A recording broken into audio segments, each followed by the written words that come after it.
उसके बाद यहाँ ना जी कुछ चीज़ें हैं जो मैं और ऐड कर सकता हूँ, लेकिन मैं वीडियो को ज़्यादा लेंथी नहीं बना रहा। पार्ट 2 बनाऊँगा किसी दिन, कल नहीं किसी दिन। तो फिर उसमें ये कोशिश करूँगा कि फार्मिंग शुरू करने से पहले कौन सी 10 चीज़ें, 8 चीज़ें, 5 चीज़ें आपके जहन में होनी चाहिए जो आपको इन फ्यूचर कामयाबी की तरफ लेके जाएंगी। ये आज जितनी भी चीज़ें बताई हैं ये वो हैं जो आप या मोस्टली फार्मर नाकाम होने के बाद करते हैं। बाद में सोचते हैं यार काश मैंने ये ब्रीड ना ली होती, काश मैं तब सीख के करता, काश मतलब जो भी बताया। तो बाकी खान जी का क्लिप देखें। वालेकुम, कैसे हैं जी? उम्मीद है खैरियत से होंगे। मैं ज़ुनैर अशरफ। पाकिस्तान में आने वाले अगर 100 फार्मर, नए फार्मर अगर आज तैयार हो रहे हैं जी, तो उनका जो कामयाबी का रेशो निकल रहा है, 90 नाकाम हो रहे हैं, 10 कामयाब हो रहे हैं। क्यों नाकाम हो रहे हैं वो चीज़ें आज आपको इस वीडियो में इंशाल्लाह बताएंगे। साथ वीडियो के एंड में एक छोटी सी क्लिप ऐड करूंगा 2-1 मिनट की। अब वो एक नए फार्मर का एक्सपीरियंस रहा है और वो नाकामी वाला एक्सपीरियंस रहा है। इस एक्सपीरियंस में, इस सफ़र, नाकामी के सफ़र में उसने अपना पैसा बर्बाद किया, टाइम बर्बाद किया। उसके बाद वो कामयाबी कह रहा हूँ, उसको कुछ सीखने का मिला कि यार काश मैंने ये गलतियाँ ना की होती। तो आपको वो चीज़ें विदाउट एनी लॉस बताने जा रहे हैं कि यार जो उसने नुकसान करके सीखा है, आप नुकसान किए बगैर सीख जाएं। तो वीडियो शुरू करते हैं जी।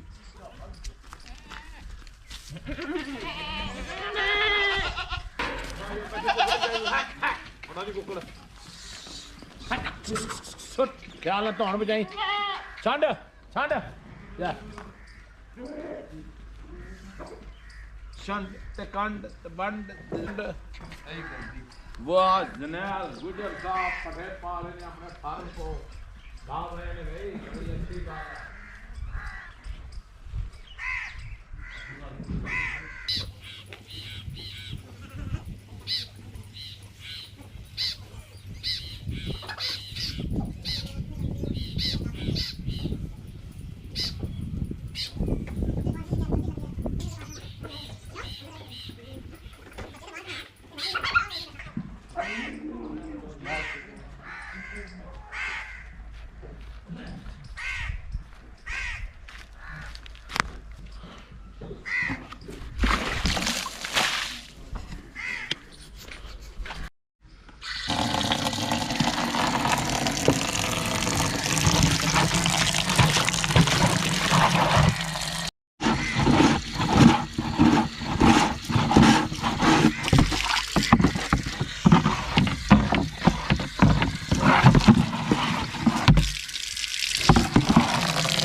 पहला पॉइंट जो मेरे जहन में आता है जी वो ये है कि ये मेरा अपना नज़रिया है, ये मेरा अपना व्यू है। आप इससे इख्तलाफ कर सकते हैं, कोई मसला नहीं है। लेकिन मुझे ये लगता है कि जो नए आने वाला फार्मर है, 100 में से 90-80%, 80% के आइडिया नहीं होता कि हम कारोबार करने जा रहे हैं या हम शौक़। हमारे पास लोग आते हैं जानवर ख़रीदने या मंडियों में जिनसे मुलाकात होती है, करना हमने कारोबार है जी, जानवर शौक़ से लेने हैं। कारोबार प्लस शौक़ को जब आप लोग मिक्स कर लेते हैं तो अगर आपको ये बात समझ आ रही है तो यकीन जाने आप लॉस की तरफ चल पड़े हैं। शौक़ करना है, आप 2 लाख का जानवर ले लें, आपको हर्ट नहीं होगा। आप 20 लाख का भी ले लें, आपको हर्ट नहीं होगा। क्यों? क्योंकि आपका ये शौक़ है। कारोबार करना है, आपको हमेशा ऐसी चीज़ उठानी है।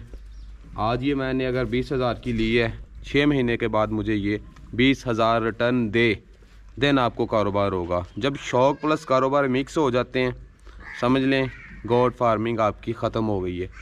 शौक़ करना है भैया जी, एक दिन का इन्हीं जानवरों को, एक जानवर को आप 1000 भी खिला सकते हैं। मैंने कारोबार करना है, मैं 100 से ज़्यादा नहीं अफोर्ड करूँगा। ठीक है, तो ये पहला पॉइंट है। टू, अगर नए फार्मर हैं, कोशिश किया करें, बड़े भी हैं, पैसा भी है, कम से कम एक नज़र अपने जानवरों पे खुद रखा करें। बड़े फार्मर नाकाम होते देखे हैं जी, जो अपने मुलाजमों के बेस पे उनके सर पे काम शुरू करते हैं। मेरे पास बड़ी बड़ी एग्जांपल्स हैं, मैं अभी शेयर भी कर सकता हूँ, लेकिन वो नाकाम होते हैं। क्यों होते हैं? नौकर को कोई फिक्र नहीं, आपका जानवर मरता है मरे, वो चारा डालेगा, पानी बदलेगा, काटेगा, कुतरेगा, ये उसके काम भी हैं। आपके जानवर को जिस निगाह से आपने देखना है वो मुलाजम नहीं देखेगा। तो पॉइंट नंबर 2 ये था। नंबर 3 ये है जी कि नया आने वाला फार्मर, मैं अंदर जाके आपको बताता हूँ, एक सेकंड बस।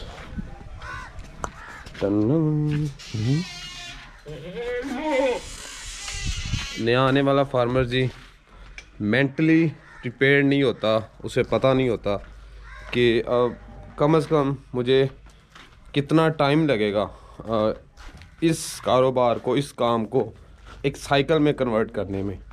साइकिल से मुराद ये है कि अगर 6 महीने बाद आपका 10 लाख का, 5 लाख का, 2 लाख का माल बिक रहा है ना, तो नेक्स्ट 6 महीने बाद भी वो माल तैयार होकर बिकना चाहिए, तब आपका ये कारोबार होगा। वो मेंटली प्रिपेयर नहीं होता। ये अच्छा, ये ऐसा काम है जी जिसमें मैं कह सकता हूँ आपको 3 साल तक कम से कम इन्वेस्ट करना पड़ सकता है, आपको सफ़र करना पड़ता है। तो नया आने वाला फार्मर सिर्फ ये सोच रहा होता है कि आज शुरू किया है, नेक्स्ट कुर्बानी के सीज़न तक मैं कामयाब हो जाऊँगा। यकीनन कुछ ना कुछ निकलता तो है, लेकिन इतना नहीं होता कि अगले साल तक बंदा उसमें इस काम में सरवाइव कर सके। तो बी मेंटली प्रिपेयर्ड।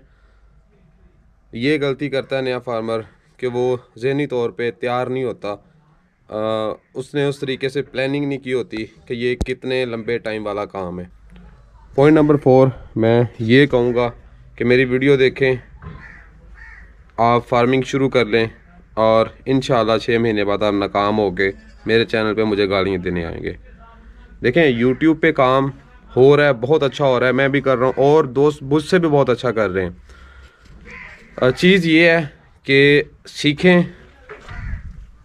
जैसे कहते हैं कि सिंपली साइकिल किसी ने चलाना सीखना हो ना, तो वो कोई भी पर्सन हो, एक साइकिल चलाता हो, मैं उसको डेली देखता रहा हूँ, मैं पूरा साल भी देख लूँगा ना, जब मैं प्रैक्टिकली खुद करने आऊँगा तो मुझे तब पता चलेगा कि यार हाँ, इसमें ये टेक्निकलिटीज़ थी, ये मतलब कि मैं उस तरीके से सीख नहीं पाऊँगा। यूट्यूब का हवाला देने का मकसद ये है कि जब आप देखते हैं आपको ये चीज़ें बाज़ाहिर ईजी लगती हैं, लेकिन जब बंदा खुद इस फील्ड में आता है ना, फिर उसको असल मुश्किलात का आइडिया होता है, और फिर 100 में से 80-90 बंदे, ये रियलिटी है। ये अब कहेंगे ना कि ये 90-80 कह रहा है, अपनी फड़ियाँ मार रहा है, ये हकीकत है। आज नहीं, साल बाद, 6 महीने बाद आप मेरी बात मानेंगे। तो इस वजह से नाकाम हो जाते हैं। कभी भी मेरी किसी और यूट्यूबर की भी वीडियो देख के ये नहीं सोच लेना कि बस मैंने फार्मिंग शुरू कर लेनी है, कल 20 जानवर ले आने और मेरा फार्म शुरू हो जाएगा।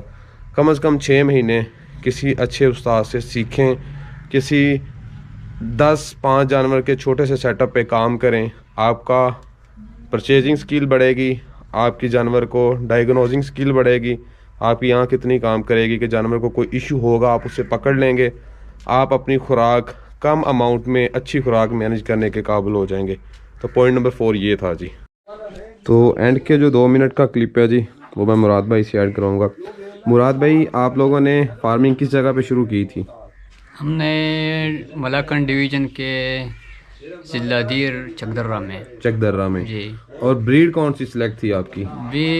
बीतल से सेलेक्ट की थी हमने। बीतल पे काम किया था। और कितने देर बाद आपने फार्मिंग छोड़ दी थी, नाकामी हो गई थी? 3 साल हमने काम किया, लेकिन वहाँ चलती है दोगली बकरियाँ, टेढ़ी बकरियाँ, और ये बीतल यहाँ गर्म इलाकों की बकरियाँ है।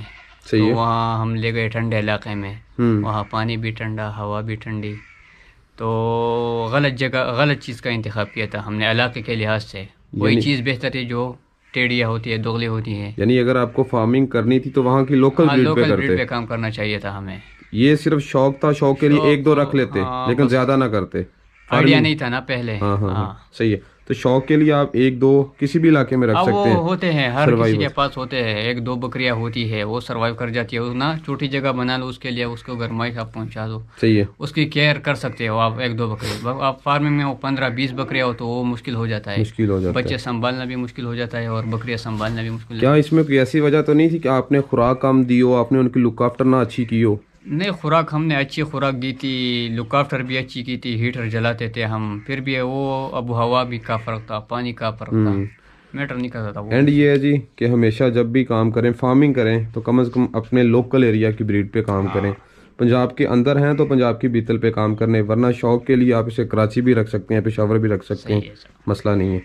तो ये पॉइंट नंबर 5 जो मैं ऐड कर देना चाहता हूँ जी, और वो ये है कि अगर मुझे शौक़ है ना जी कमोरी का, मुझे शौक़ है ना गुलाबी का, तो मैं उसकी शौक़ के लिए अपने घर में 2, 4, 5 बकरियां भी रख सकता हूँ। लेकिन अगर मैं ये कहूँ ना कि मैंने कमोरी की फार्मिंग अपने साहिवाल में करनी है, तो भैया जी नुकसान है। अगर मैं कहूँ कि मैंने कराची में बीतल की फार्मिंग करनी है, तो आई थिंक सो कि ये नुकसान है, क्योंकि इन इलाकों में कमोरी मेरे पास आएगी, उसकी पंजाब में वैल्यू नहीं है, खूबसूरती की वैल्यू नहीं है, ये वो फलांडम का जो भी है उसकी वैल्यू उधर है।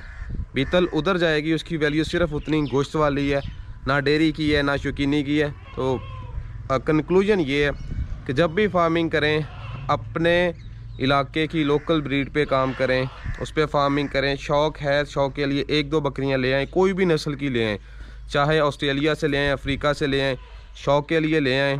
फार्मिंग में ये चीज़ें तंग करती हैं। आज आपको नया नया शौक़ है, आपको मेरी बात नहीं समझ आएगी, आने वाले टाइम में समझ ज़रूर आ जाएगी। आगे मैं खान जी का क्लिप ऐड करता हूँ, तो उनकी बातें भी सुनेंगे ना, इंशाल्लाह आपको कुछ सीखने को मिलेगा। ये मुराद भाई का जिस वजह से इनका लॉस हुआ था वो कंक्लूजन था, इसी के साथ वीडियो एंड करते हैं। यकीनन ये आपके लिए काफ़ी हेल्पफुल होगा। हमेशा ब्रीड वो ही सिलेक्ट करें जो आपके इलाके में पहले से एडजस्ट है, ना कि वो ब्रीड लें, आज लेंगे साल उसको एडजस्ट होती को लगेगा, फिर भी बहुत कम चांसेस होते हैं। तो शौक़ के लिए 20 लाख की बकरी भी अपने पास रखें, डजन मैटर, कोई मसला नहीं है। फार्मिंग में भैया जी ये चीज़ें इम्पेक्ट डालती हैं, असर करती हैं।